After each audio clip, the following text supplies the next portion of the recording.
안녕하세요. 자, 우리 간병사 직무교육을 하고 있죠. 실제, 직무의 실제라는 것은 이제 실제 간병을 하면서 어떤 업무, 어떤 부분의 업무를 실제로 이행할 것인가 라는 차원입니다. 자, 이 시간에 볼 부분은 배뇨와 배변 간병입니다. 사실 앞전 시간에도 제가 그런 얘기 했습니다만은 이 배뇨, 배변. 사람 어차피 새끼를 먹게 돼 있습니다. 우리 구강을 통해서 음식물을 섭취하고 그 음식물 섭취는 반드시 또 장기로 들어가서 소화가 되죠. 소화가 돼서 에너지원으로서 각 기관으로 보내게 되겠죠. 뭐 손과 팔, 머리, 다리 다 보내죠. 그리고 나서는 이 모든 찌꺼기들이 이제 배설물들이 두 곳을 통해서 나오죠.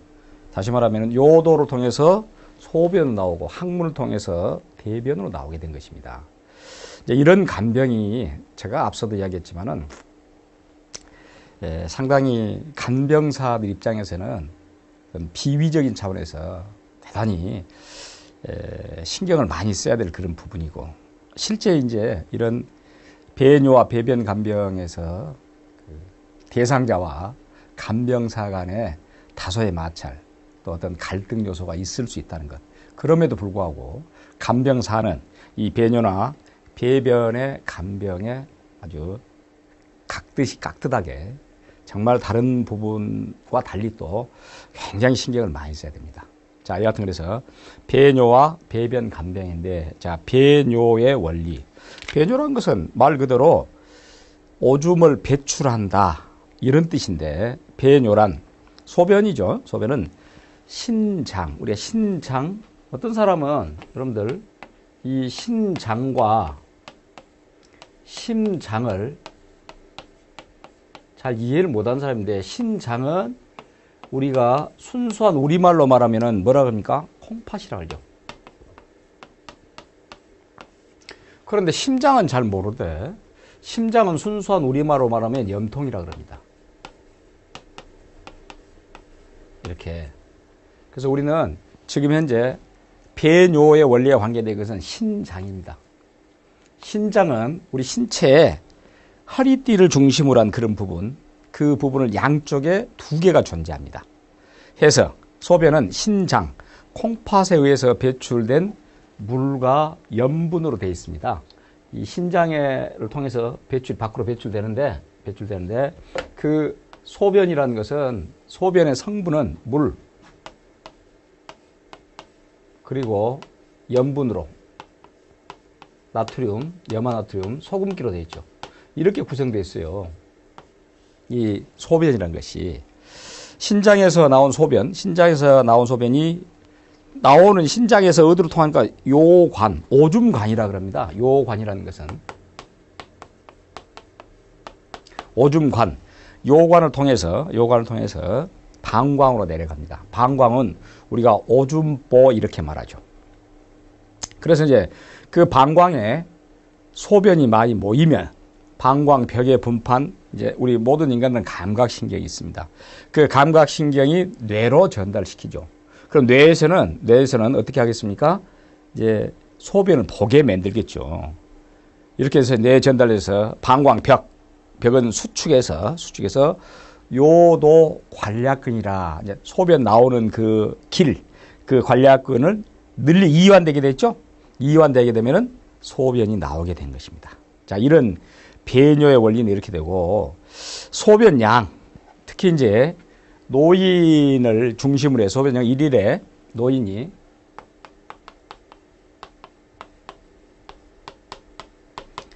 노인 기준 대략의 정도의 차이는 있습니다만은 600ml에서 2000ml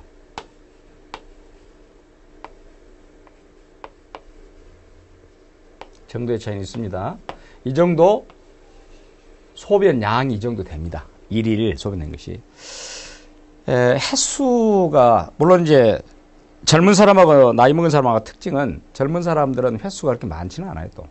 그 말은 그 정도로 우리가 잘 쓴 말로 이 방광이 튼튼하다.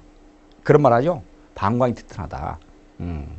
그렇게 해서 낮에는 대략 한 4, 5회, 밤에는 1회 정도가 정상입니다. 근데 어떤 경우에 보면은 낮에고 밤에고 횟수가 많아진 경우 있죠. 이제 그럴 때 이제 그런 것들을 뭐라고 그러냐? 그런 것들을 야간 빈뇨라 그래요. 야간 빈뇨.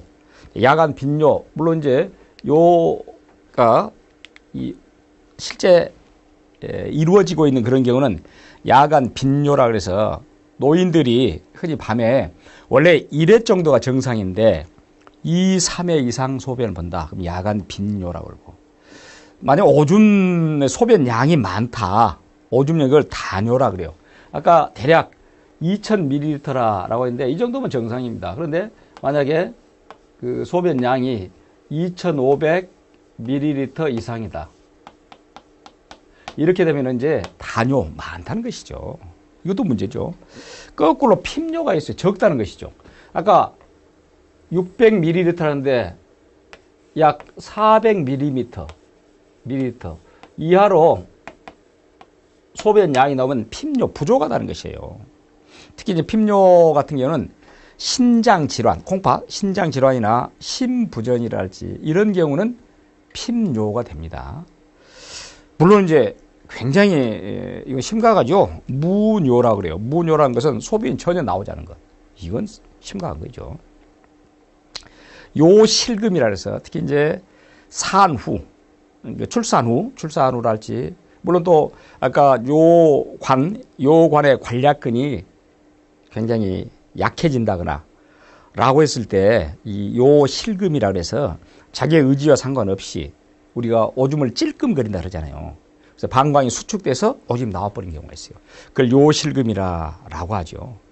실제 그래서 이 요실금은 가끔 이제 이게 자기 자신이 어떤 수치스러움이랄지 이런 것들이 자칫 우울해질 수 있는 우울병으로까지 갈 수가 있습니다. 요실금 같은 경우에.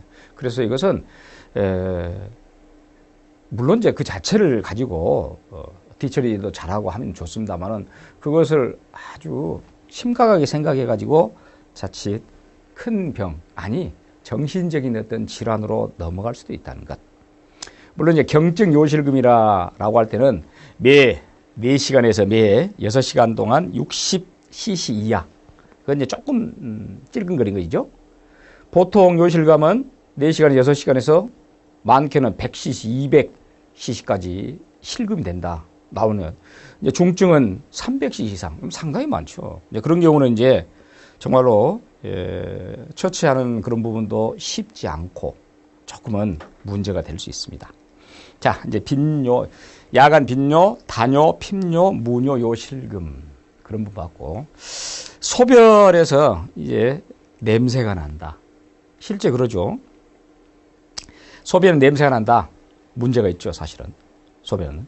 원래 이제 소변 자체는 우리가 우리식으로 이제 잘 쓴 말로는 찌린내라 그렇게 얘기를 합니다만은, 물론 소변 냄새 일정 부분 냄새가 나게 돼 있어요. 근데 냄새가 지나쳤다. 라고 했을 때, 근데 이제 탈수 증세를 보였다. 땀을 많이 흘렸다거나, 다른 우리 신체에서 수분기가 많이 빠져나갔다. 라고 했을 때는 소변 냄새가 납니다. 다시 말하면은 이 물이 밖으로 많이 배출됐기 때문에 이 짠 부분, 염분이 남아있다. 그래서 냄새가 상당히 지독해요. 우리가 이제 소변 냄새를 대표로 암모니아 냄새라고 그러죠. 이 암모니아 냄새가 사실은 굉장히 아까 탈수랄지 이런 부분에서 진하게 나온다. 라고 하면은 일단은 세균 감염을 의심해 봐야 됩니다. 그런 부분. 또 실제 이제 소변에서 단내가 나는 경우가 있다. 그럴 수도 있겠죠? 단냄새. 이 단내가 난다는 건 어떤 의미가 있을까? 그럴 때는 당뇨를 의심해 봐야 됩니다. 자, 이게 이제 소변의 냄새에 대한 것이고, 소변의 색깔은 정상적인 소변은 맑습니다. 맑고 투명하고 약간 연한 노란색입니다. 이게 정상이에요. 맑고 투명한 연한 노란색이다. 이게 정상입니다. 이제 만약에 갈색이라는 것은 소변 색깔이 상당히 짙어지고 또 아주 샛노랗게 된다든지 또 피 색깔에 가깝게 된다. 이런 갈색인데 그런 경우는 열이 나거나 뭐 설사하거나 구토를 하고 땀을 많이 흘리고 몸에 탈수가 되고 이런 현상들. 그럴 때는 아무래도 소변의 색깔이 상당히 진하죠. 진해서 이제 문제가 생길 수가 있습니다. 물론 이제 소변 색깔이 거의 없다라고 할 때는 어떤 경우냐? 수분을 많이 섭취했을 때는 소변 색깔이 진하지 않습니다. 수분을 많이 섭취하면은. 해서 이제 실제 이제 굉장히 소변에 문제가 생긴 그런 내용이 있는데, 그러니까 아까 제가 말했죠. 간장 색깔이랄지, 진한 피 색깔, 콜라 색깔, 이런 갈색. 또 이제 피가 혈뇨라고 그래, 혈뇨. 혈뇨가 뿌옇다든지, 이런 경우는 이제 질병이 상당히 많이 몸속에 감염돼 있다, 질병이 있다라고 의심해 볼 수 있습니다. 그래서 소변의 냄새나 소변의 색깔도 그 사람의 신체의 어떤 상태와 굉장히 밀접한 관련이 있다라고 보면 되겠고, 이제 배뇨, 배뇨의 원리 있는데, 이제 배변은 배변입니다. 배뇨에 의해 배변에 의해. 특히 이제 배변의 원리를 보자면 배변. 이번에 이제 우리가 변으로 나온 것입니다. 입에서 구강으로 섭취해서 그 음식물이 우리는 뭐 당연히 식도를 통과해서 위를 가지겠죠? 그래 이 위에 가서 이제 소화 과정을 거쳐서 결국 이제 그 소화 과정에서 찌꺼기가 나온 것이죠. 그것이 대변이 되는데, 그 대변이라는 것은 그 장기, 특히 소장, 대장이랄지 장기의 연동 운동으로 대변이 직장으로 내려갑니다. 직장으로 내려왔을 때는 이제 우리 내려가서 배변 반사가 일어나서 대변을 몸 밖으로 밀어냅니다. 특히 배변은 부교감신경이 활발하게 활동할 때 잘 이루어지므로 아침 식사 후가 가장 적합하다. 이제 우리가 식전에 가기도 하지만 아침 식사 후가 배변은 가장 제대로 이루어진 것입니다. 부교감신경이 활발하게 활동한다라고 해서. 그래서 실전에 변이가 없다. 내가 이 화장실을 볼 그런 의사가 없다. 변이가 없다 손 치더라도 아침 조식 후에 일단 변기에 앉아서 배변한 습관을 길러보자. 그렇게 해서 규칙적으로 배변을 하도록 하는 것. 정상적인 배변은 황토색을 띤 바나나 모양으로 굵기가 2cm 정도 되는 것. 길이는 12cm, 15cm. 가장 정상적입니다. 정상적인 배변은 하루에 200mg. 대체로 이제 컵 한 컵 정도라고 이야기합니다. 근데 아까 말했지만 굵기가 2cm 정도 돼야 되는데 굵기가 그렇게 안 된다든지, 길이가 또 짧다든지, 또 양이 적고 크다든지 라고 했을 때도 사실은 이제 배변에 대해서는 어떤 문제가 있을 수 있다. 자, 설사라는 것은 설사라는 건 대략적으로 이제 그 배변의 물기가 굉장히 묽은 걸 설사라 그랬죠? 설사라는 것은 하루에 적어도 4번, 5번 변을 보면 설사라고 말하고. 사실 설사도 문제면 변비가 무리죠, 변비. 변비는 일주일에 3번 이하. 일주일에 3번 이하다? 그럼 이틀에 한 번 본다 그 말 아니죠. 일주일에 3번 이하니까. 그렇게 되면은 일단 변비기가 된다라는 것은 혈압이 오르게 돼 있어요. 그걸 뒤로 배출 못 하니까 혈압은 자연적으로 오르게 돼 있고 머리가 무겁고 두통이 생기고. 그래서 이제 변비 같은 경우는 이제 가장 좋은 방법은 어떤 방법이냐? 일단 물을 많이 마시는 것입니다. 적어도 하루에 2000cc 이상 물을 마시게 만들어요. 그래가지고 변을 묽게 만든 것이죠. 또 변을 묽게 만들 수 있는 여러 가지 이 고섬유질 음식을 섭취하면 되죠. 곡류, 빵, 견과류, 과일, 채소 등.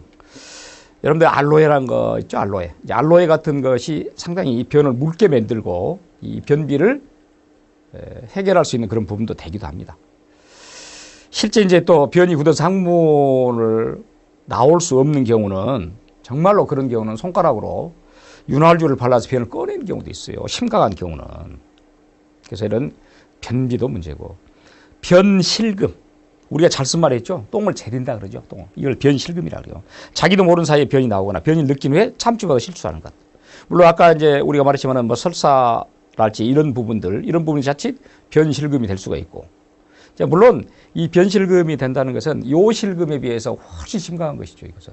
그런데 요실금보다 변실금은 조금 덜한 편이지만은 어찌됐든 간에 그런 부분이 상당히 이제 이 배변에서는 문제가 될 수가 있어요. 그래서 우리가 지금 배뇨, 배변을 감병한다는 일단 배뇨 원리, 또 배변의 원리, 또 소변의 냄새, 소변의 색깔, 또 대변의 굵기, 길이, 또 대변의 양, 이런 것들이 정상적이지 않다라고 했을 때는 분명 그것은 뭔가 신호가 가는 것입니다. 어떤 문제를 보여준 것이에요. 자, 그래서 배변과 배뇨와 배변 이용을 받고 문제가 됐을 때, 자, 이런 것들이 문제가 되면은 당연히 이제 화장실을 봄에 있어서, 화장실을 감에 있어서 굉장히 큰 문제를 이야기합니다. 그런 부분에서 어떻게 간병을 해야 될 것이냐. 그래서 화장실 사용 대상자를 위한 간병. 이것도 제가 아까 말씀드렸듯이 적어도 하루에 소변 같은 경우 뭐 4회, 5회. 마찬가지죠. 뭐 대변 같은 경우도 하루에 대변이 4, 5회 대변이 보면 이건 설사기가 있는 것입니다. 적어도 대변 같은 경우는 한 1, 2회. 소변 같은 경우는 4, 5회. 그 정도 정상인데 만약에 그렇지 않은 경우 잦은 화장실 이동이랄지 이런 경우. 근데 문제는 이제 화장실 이동을 제대로 갈 수가 없다라고 했을 때 어떻게 할 것이냐. 화장실 사용 대상자 간병입니다. 자, 가장 바람직한 배설을 돕기는 노화나 장애가 있는 대상자 하더라도 혼자 힘으로. 그렇죠? 가장 좋은 것은 혼자 힘으로 화장실을 다녀오게 하는 것, 그 이상 좋은 건 없습니다. 혹은 또 걷거나 밀거나 기어갈 수만 있어도 스스로 화장실을 가도록 하자. 설 수만 있다면 이동식 자변기를 사용하거나 휠체어를 이용해서 화장실에 가도록. 이제 가장 좋은 방법은 스스로가 화장실에 갈 수 있게 하는 방법. 그렇지 않을 때는 앞서 말한 걷거나 밀거나 기거나 이렇게 해서. 자, 혼자 화장실 가는 대상자. 아까 말한 혼자 화장실 가는 대상자. 자, 기어가기. 물론 기어간다는 것은 사실은 이것도 뭐 썩 이 화장실 가는 부분에서 좋은 방법은 아니지만 어쩔 수 없이 그 신체적인 어떤 장애가 그럴 수밖에 없다. 그래서 침구, 자기가 잠자는 침구와 바닥의 높이가 같은 온돌 생활 시 무릎과 손을 짚고 기어가는 것. 그렇죠? 손을 짚고 기어가는 것. 그리고 나서는 결국 이제 변기에 착석할 수 있게끔 만들죠.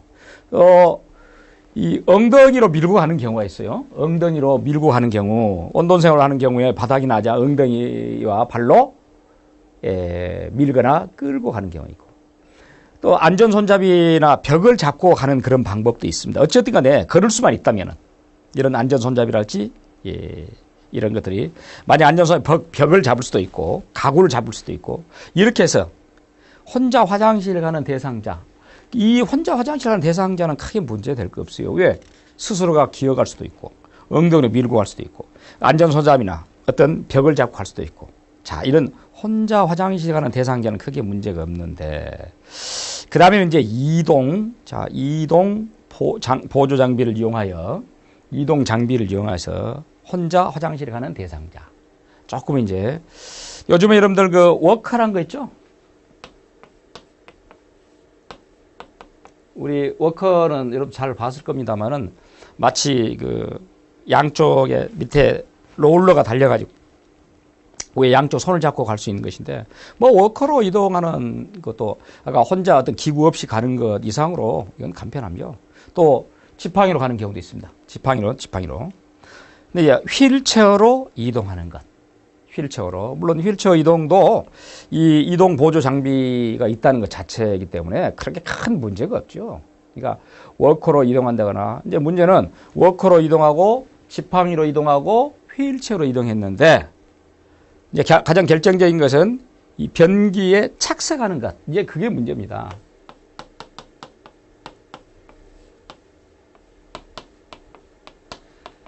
스스로가 여러분들 워커랄지 또는 지팡이랄지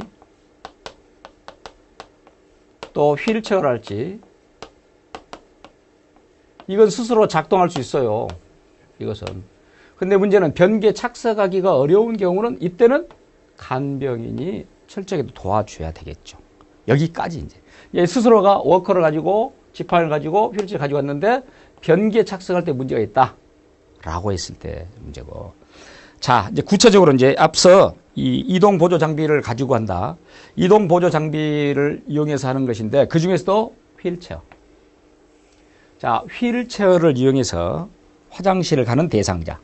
이런 경우는 이제 대상자의 그 순서, 단계가 대략 한 6단계가 있습니다. 적어도 이제 휠체어를 타고 간다는 것 자체는 어떤 사람입니까? 어떤 신체의 마비, 상체가 됐든지 하체가 됐든지 마비가 된 거 아닙니까? 마비가 됐다는 것은 자기 스스로가 작동할 수 없다는 것이죠. 이런 경우는 휠체어 사용 대상자 이런 경우는 단계별로 살펴보자면 첫째 1단계는 일단 이제 휠체어를 준비해야 되겠죠. 휠체어 또는 뭐 실내화 또 수건, 화장지 이런 것들을 해서 대상자의 건강한 쪽, 두 신체 부분에서 건강한 쪽 침상 옆으로 휠체어를 붙이거나 한 20, 30도 정도 비스타밍에 놓습니다. 그리고 반드시 휠체어 바퀴를 고정해야 돼요. 휠체어 바퀴를. 그리고 발 받침대는 올려줘야 되겠죠. 자, 그렇게 해서 이제 휠체어를 고정시켜 놓고 첫째, 1단계 첫 번째 단계입니다. 지금 휠체어를 가지고 그걸 사용해서 화장실로 가는 대상자를 지금 얘기하는 것이고 두 번째 단계는 침상에서 일어나 앉혀야 됩니다. 예, 그 대상자를 침상에서 일어나 앉혀서 휠체어로 이동시켜야 되는데 간병인은 한 팔은 대상자의 목, 또 목, 한 팔은 팔, 어깨 이걸 지지해서 대상자의 온전한 쪽으로 침대 난간을 잡는다. 항상 건강한 쪽으로 이 반신불수가 됐다든지 이랬을 때는 제대로 돼 있는 온전한 쪽으로 건강한 쪽으로 잡습니다. 그래서 이제 서로 구령을 붙여서 침상에 앉히고 침상에 앉혀서 간병인 한 팔로 대상자의 목과 등을 또 지지 뒤로 넘어지지 않게 해야 됩니다. 다른 한 팔은 대상자 양 무릎 밑에 넣고 대상자를 침상 끄트머리 가장자리로 끌어당깁니다. 대상자 양 다리를 천천히 90도 회전하며 침대로 걸터 앉게 만들고 지금 이제 이런 휠체어로 화장실을 간다는 것은 상태가 상당히 안 좋은 상태죠. 그래서 그렇게 이제 2단계까지 하고 나서 자, 침대 가장자리로 이동시킵니다. 그 다음에 할 일은 침상에서 휠체어로 이동하는 것입니다. 대상자가 항상 늘서 이제 한쪽 마비인 게 건강한 쪽으로 항상 한다 그랬죠. 그래서 대상자의 어떤 불편한 쪽 팔은 간병인의 목을 감도록 해줘야 합니다. 그래서 불편한 쪽은 감도록 하고 건강한 쪽은 의지하게 하고. 특히 이제 대상자의 무릎에 힘이 풀리면 자칫 주저앉을 수가 있기 때문에 대상자의 불편한 쪽이나 휠체어에서 먼 다리 무릎에 간병의 다리를 실제 대어서 지지하게 하고. 역시 이제 휠체어 반대편 팔걸이로 대상자의 건강한 손을 옮긴다. 이렇게 해서 이제 휠체어 자체 고정시키는 데다 회전시켜서 앉히게 됩니다. 그러면 이제 그 다음에는 휠체어까지 앉히는 것이 3단계예요. 사실은 3단계가 굉장히 어렵습니다. 이 3단계 자체가 침상에서 가장자로 이동해서 휠체어로 옮겨 태운다는 것. 이게 어려워요, 사실은. 그렇게 하면 4단계는 당연히 이제 뭐 휠체어 자체가 이제 작동이 되니까 결국은 제대로 화장실로 이동할 수 있겠죠. 근데 특히 이제 상체 부분의 어떤 마비, 상체를 제대로 작동할 수 없다라고 했을 때는 대상자가 앞으로 꼬꾸라질 수도 있어요. 또는 문턱이나 어떤 경사로가 있다. 그러면 바닥이 낮은 쪽으로 대상자의 등을 향하도록 해야 돼. 낮은 쪽으로. 왜? 높은 쪽으로 하면은 앞으로 꼬꾸라지니까. 또 상체 자체를 제대로 작동하지 못한 경우도 문제가 있고. 그 다음에는 이제 5단계는 그렇게 해서 이제 화장실로 갔습니다. 화장실로 갔으면 이제 어떻게 해야 되겠어요? 당연히 용변기에 앉혀야 되겠죠, 이제. 용변기에. 자, 용변기에 앉혀서 용변기 앞에 앉아서 휠체어의 잠금 장치를 걸고 발 및 받침대를 접어야 되겠죠. 역시 건강한 쪽 팔로 화장실 벽에 부착된 안전수잡 잡게 만들고, 불편한 쪽은 간변의 목을 감도록 하고, 대상자의 불편한 쪽 다리에 무릎에 간변의 다리를 대어서 지지하게 하고, 그래서 대상자 허리를 끌어안아 용변기 앞에 세워두고, 스스로 균형을 잡을 수 없는 게 많겠죠. 한 손으로 대상자를 부축해서 균형을 잡도록 합니다. 그래서 한 손 대상자 하의를 내리고 대상자 양팔로 부둥켜 하는 상태에서 변기에 앉히고, 그리고 나서 이제 실제 용변을 합니다. 물론 용변하게 되면 그 용변하는 기간 동안은 밖에서 기다려줘야 되겠죠. 밖에 기다리다가 어떤 서로가 신호를 해서 다시 들어오게 만드는데, 특히 이제 자꾸 밖에서 중간중간 대상의 말을 걸어서 용변의 그 진행 상태를 체크를 해야 돼요. 또 특히 이 배변이라는 것은 인간에 있어서 어떤 가장 수치스러운 부분 중에 하나입니다. 그렇기 때문에 가능하다면 대상자가 수치심을 느끼지 않도록 하자. 이것도 굉장히 주의사항이죠. 일단 또 결국 배변이 끝났으면은 당연히 회음부라는 것은 이제 우리 성기 아래쪽이죠. 그래서부터 항문적으로 배설물을 닦아내야 되겠죠. 특히 이제 뒤처리가 중요한 것이니까. 실제 닦아내는 데는 가장 좋은 것은 물로 닦으면 가장 좋습니다. 샤워기나 물로. 그게 가장 깨끗한 것입니다. 그렇게 해서 이제 해결내고는 역시 이제 간병인이 해야 될 그런 임무 중에 하나는 이 배설물의 양상을 살펴봐야 돼요. 그래서 앞서 우리 봤던 그런 굵기나 또는 길이나 또는 물기나 단단한 것이나 그런 부분을 철저히 살펴보고, 다시 반대편에서 이제 아까 휠체어로 해서 안전하게 이동한다.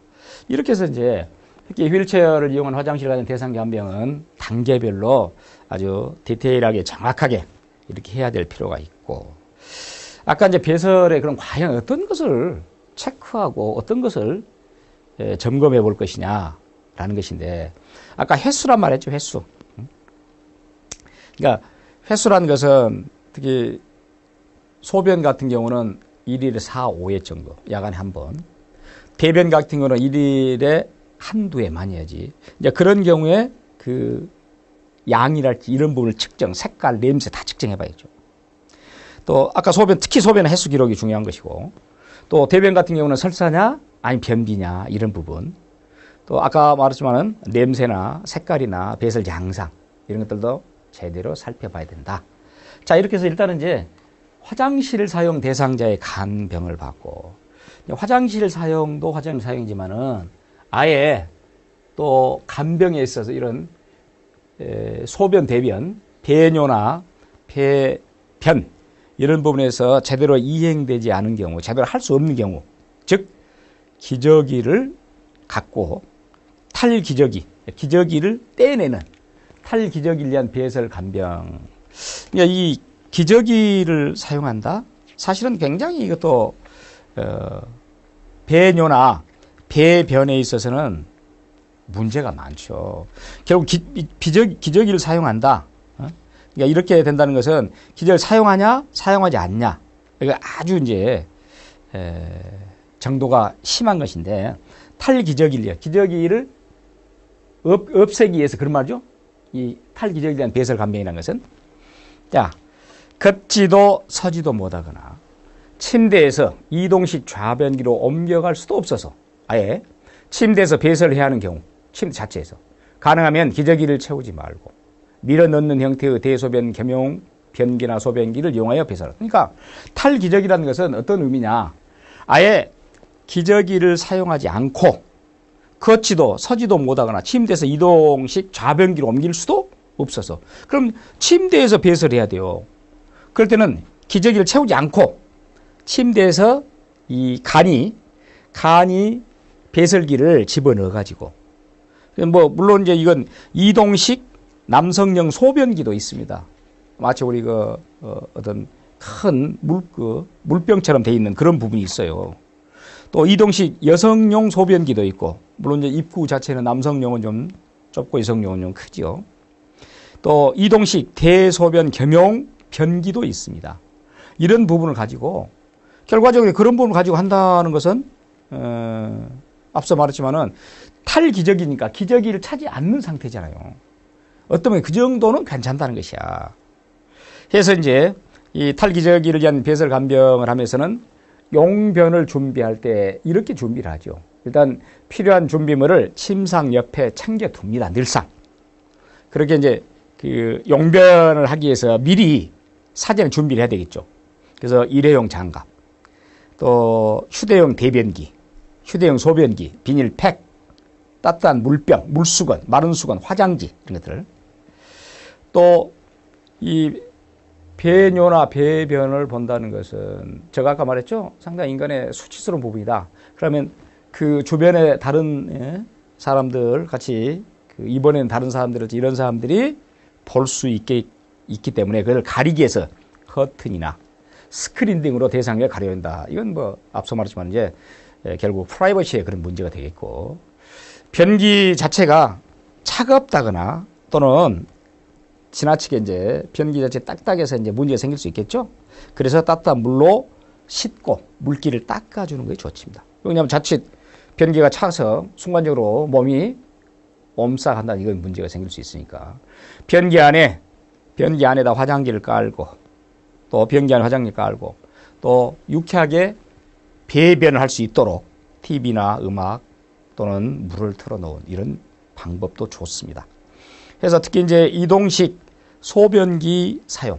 이건 이제 남성을 위한 것이죠. 이동식 소변기. 물론 남성의 이동식 소변기도 있고 여성의 이동식 소변기도 있습니다. 그 뭐 남녀 따로따로 이동식 소변기가 있고, 문제는 이동식 소변기도 있습니다만은 대변기가 또 문제죠. 그래서 이제 대부분 이제 누운 상태, 그 대상자가 누워 있는 상태에서 아래쪽으로 변기를 넣는 경우가 있고, 또 옆으로 누운 상태에서 변기를 넣는 경우도 있고, 이 두 가지 경우를 사용할 수 있습니다. 그러니까 이동식 이런 소변기, 대변기 이런 부분도 탈기저귀, 앞서 말한 이제 기저귀를 사용하지 않을 정도로, 이 기저귀를 사용하지 않을 정도의 그런 상태인 경우는 그나마 어떤 맥락에서는 이 배뇨나 배설의 간병에 큰 문제는 없어요. 근데 이제 문제는 앞서 말했지만 기저귀 사용 대상자 간병, 이건 또 상당히 이제 문제가 될 수 있습니다. 기저귀 용변 대상자 간병이라는 뜻인데, 만약에 이제 그 대상자가 한두 번 이 배뇨나 배설에 실패했다고 해서 바로 기저귀를 채운다. 그건 바람직하지 않아요. 왜냐면은 여러분들 항상 그러죠. 한 번 기저귀를 차게 되게 되면은 이게 이제 버릇이 됩니다. 한 번 기저귀를 차게 되면은. 그래서 한 번 기저귀를 찼다 그 순간부터 이 감각적으로 급속히 둔해집니다. 사실 기저귀를 찬다는 것은 어떻게 생각해야 되면 최후의 수단으로 이렇게 생각해야지, 조금 한두 번 실수했다, 배뇨나 배변을 실수했다라고 해서 바로 기저귀를 채운다, 이건 아니다는 것이야. 그리고 이제 기저귀가 착용되면은 감각이 굉장히 둔해진다는 것이야. 그런 맥락이 있고, 또 기저귀를 이렇게 착용할 때는 왜 기저귀를 착용해야 되냐, 그 이유, 또 그런 이유도 있지만 또 기저귀를 찼다는 데서는 상당히 그 대상자에게 어떤 격려를 해줘야 된다라고 얘기를 하고, 또 기저귀 이제 제품의 선택이 있습니다. 기저귀는 일단은 착용감이 편안해야 돼요. 착용감이 편안해야 되고, 마치 우리가 그냥 속옷을 입듯이 속을 입는 것처럼 그렇게 꼭 맞게 착용하는 것, 그게 좋죠. 또 기저귀 자체에 이제 흡수력이란 거 있는데, 좋은 기저귀란 흡수력이 좋아야 돼요. 그래서 그 기저귀 자체가 빨아들여야 된다, 그 말이지. 그 빨아들이지 않고 그대로 잔존하게 되면은 굉장히 불쾌감을 느끼게 만들어요. 특히 이제 요실금이랄지 이런 부분에서는 기저귀를 많이 차기도 합니다. 그런 부분에서 기저귀 선택, 이런 부분도 굉장히 중요한 것이고, 이제 일단은 이 기저귀 용변을 할 때 그런 대상자를 어떻게 간병할 것이냐. 뭐 준비물은 당연히 기저귀를 준비해야 되겠죠. 일회용 장갑, 아까 말한 가릴 수 있는 스크린이나 커튼, 따뜻한 물, 또 물수건, 마른 수건, 화장지 이런 것들을 충분히 준비를 해둬야 됩니다. 그래서 이제 기저귀 자체는 항상 어떻게 합니까? 기저귀는 떼거나 개폐식이라는 것은 붙였다 뗐다. 그렇죠. 그러니까 기저귀를 채웠다, 기저귀를 떼냈다. 이런 부분이 있겠죠. 그래서 기저귀 같은 경우는 일단은 개폐식 기저귀를 대표적으로 사용합니다. 개폐식을. 그래서 변조상들 체크하지 않고 정해진 시간에 무조건 교체하는 것.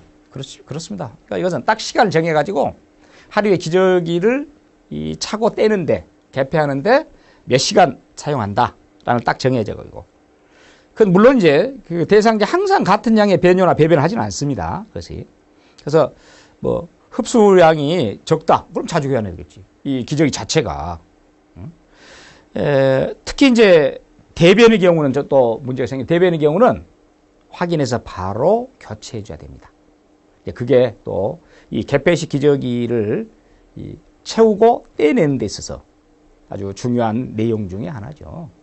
이제 그 개폐식 기저귀를 착용하는 것은 앞서 말했지만은 여러분들 그 아이들 기저귀 착용과 똑같습니다. 요즘은 이제 스티커가 부착돼서 그런 부분을 잘 착용할 수 있는 순서랄지 그런 부분이 잘 돼 있습니다.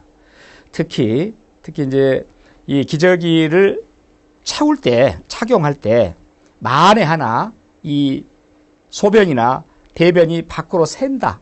이것은 아주 낭패죠. 그렇기 때문에 이 기저귀 측면의 솔기나 샘 이런 방지를 최대한 몸으로 밀착시켜 잘 잡아줘야 됩니다. 그게 느슨하게 됐다든지 제대로 안 됐다 그러면 소변이나 대변이 밖으로 셀 수가 있다라고 보죠. 그래서 이제 이 개폐식 기저귀는 실제 요즘은 그 제품 자체가 잘 돼 있기 때문에 그렇게 어렵지는 않습니다. 이제 팬티형 기저귀도 있어요. 실제로는 이 언더웨어처럼 사용하는 그런 부분이 있고, 이런 기저귀를 채웠을 때, 어떤 것들을 이제 제대로 체크해야 되냐. 그 환자가 만약에 그 환자가 기관이나 환자의 특성에 따라서 정해진 이 기록지가 있는데 거기다가 제대로 적어야 되겠고, 특히 소변 같은 경우는 횟수와 양, 그렇죠? 대변은 앞서 말한 설사 같은 경우는 자주 그 배변을 했을 때마다 기저귀를 갈아줘야 되기 때문에 그런 부분을 체크를 잘해야 되고, 또 냄새, 색깔, 배설 양상 그런 것도 대단히 중요한 체크 사항입니다. 자, 특수 배설 돕기. 자, 이것도 이제 문제죠. 이건 이제 유치 도뇨관을 가진 대상자. 이제 특히 이제 유치 도뇨관을 가진 대상자라는 것은 이 소변줄 자체를 가지고 하는 것인데, 이건 자칫 감염이 생기기 쉽습니다. 굉장히 주의를 요하고 있는데, 이 소변줄이 나오게 되는데 이걸 꺾이거나 눌리지 않도록 해야 되는 것이고, 항상 소변줄은 특별한 일이 없는 열어놔야 됩니다. 그리고 그 유치 도뇨관, 그 인공 소변이 나오게 하는 그런 관이죠. 이걸 쪼이지 않도록 소변을 느슨하게 이렇게 하는 것이고, 특히 소변 주머니를 환자의 방광 위치보다 아래에 걸어둔 것이 좋다라고 말하죠. 예, 그 환자가 누워있는 침상에서 그 방광보다 아래쪽에 위치하도록 하자라고 말하고, 보행한다거나 휠체어를 이용 시 다시 침상으로 올라가겠죠? 올라가면 소변줄을 여는 것을 항상 소변줄은 열어놔야 된다라는 것입니다. 언제라도 나오게 돼 있으니까. 그래서 이제 이런 유치 도뇨관을 가진 대상자의 간병 쉽지 않습니다. 이런 경우. 그래서 그 순간순간 체크를 잘 해야 되고, 침상에서 내려오기 전에 소변줄을 잠근다든지, 또 항상 소변줄을 열어놓는다든지, 휠체어 앉을 때는 어떻게 또 잠근다든지, 이런 부분들이 상당히 쉽지 않아요. 그리고 특히 이제 그 인공 소변 주머니, 소변 주머니를 확인해서 소변에 어느 정도 양이 찼는가, 그러면 다시 이 배설 양에 따라서 이 배뇨관을 확인해서 소변 주머니에 있는 소변을 버리고 다시금 끼우고 이런 것들이 상당히 쉽지 않습니다. 그래서 소변도 비우고 배설량 측정하고 이런 부분 철저하게 간병이 요구된 것이고, 그 다음에 인공루, 또 인공장루, 대장의 질환, 특히 대장의 질환이나 기형 등으로 정상적인 배변을 할 수 없는 경우에 일시적 또는 영구적으로 복부 표면에 장을 노출시켜 변배설한다. 복부 표면에다가 장을 뚫어서 배설을 하게끔만, 쉽게 말하면 그걸 뭐라 그러냐, 인공누는 인공항문이라고 그러죠.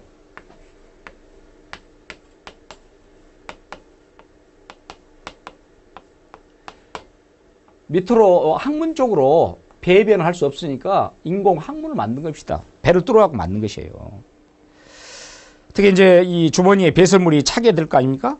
그 배변 주머니를 만들어 놨는데, 물론 그러면 2분의 1 정도, 3분의 1 정도 차게 되면은 마개를 열고 또 비워줘야 되고, 또 이 장루 주머니를 교환할 때 늘상 크기, 색깔, 그 변의 배설 내용, 냄새 관찰해야 되겠죠?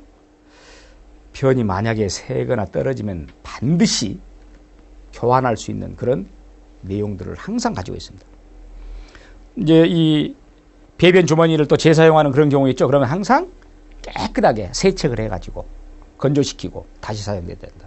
이제 인공 장루를 가진 대상자 간병 자체도 방금 말했지만은 그런 부분이고, 이제 장루를 가진 사람은 일단 인공 항문을 만든 것이고, 인공 요로를 가진 사람, 인공 요로라는 것은 방광에서 우리 앞쪽에 배랄지 배 아래쪽을 뚫어가지고 소변을 보게끔 맺는 것이죠. 이 복벽에 배 부분에 구멍을 내 소변을 배설하게 하는 것. 왜? 배뇨를 못하게 되기 때문에. 그래서 특히 요로 주머니에다가 소변 주머니를 연결시켜서, 여기서 뭐 역시 이제 그 배변 주머니에 2분의 3분의 1가량 차면 마개를 열고 비워주고, 또 항상 요로 주머니를 교환할 때는 크기, 색깔, 냄새 이런 부분도 관찰해야 되고, 역시 소변이 떨어지면 안 되겠죠. 이거 역시 이제 요로 주머니도, 소변 주머니도 깨끗이 세척하는데 식초물을 넣어가지고 한 20분 정도 담근 후 찬물로 세척해서 그늘에 말린다. 그러니까 인공 요로를 가졌다. 또 아까 유치 도뇨관을 가졌다. 이런 사람들의 간병, 특수 배설로서 쉽지는 않죠. 그러니까 이런 것들이 우리가 이제 기저귀를 채울 것이냐, 아니 기저귀를 차지 않고 가능할 것이냐, 이런 부분입니다. 사실은 이제 제가 아까 서두에 말씀드렸듯이 이 배뇨나 배변 간병은 항상 제가 말합니다만은 인간의 가장 원초적인 부분입니다.